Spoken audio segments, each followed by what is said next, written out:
जय सतनाम संगवारी हो। मैं साधना आज आ गई हूँ कृष्ण कुंज गार्डन में, जो कि है हमारे बड़ौदा बाजार में।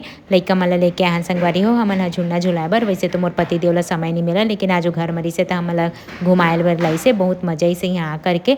एकदम ना दिल ह गदगद हो गए संगवारी हो। एकदम हरियाली चारों तरफ, हरा हरा, वाह वाह वाह, इतना सुंदर हवा चलत रही से कि मैं का बतावा। अति सुंदर व्यू जेला कथे। कौन कोने गार्डन में आए हो मोला कमेंट करके जरूर बता संगवारी हो। और हाँ, बहुत झंटुरी मन मोला बोलते कि फिल्टर लगाते, फिल्टर लगा के गोरी हो जाते, सुंदर हो जाते करके। तो मैं मतलब बोलना चाहता हूँ, देख लो बटरी हो बने आँखी कल ना पोड़ के। आज मैं कोई फिल्टर नहीं लगाया। सुंदर इंसान हमेशा सुंदर हो, तो चाहे फिल्टर लगाए चाहे मत लगाए। लइका मन ला झूला झुलाए के बाद संगवारी हो हमन ह घूमे हन पूरे गार्डन के चारों तरफ। मजा आगे घूमे के बाद है ना, फिर हमन निकल गए घर के लिए। रास्ता में पड़ी से चौपाटी। मैं बोले हम मोला कचौड़ी खाना है। फिर परी के पापा रुक के मोल लिया लाई से कचौड़ी। फिर ओकर बाद हमन कचौड़ी खाएन संगवारी। ओकर बाद घर आ गया। आज के मिनी ब्लॉग बस यहीं तक रही। अगर आप मन ला मोर मिनी ब्लॉग अच्छा लगी सोई तो फॉलो करके जरूर जहाज। जय सतनाम संगवारी हो।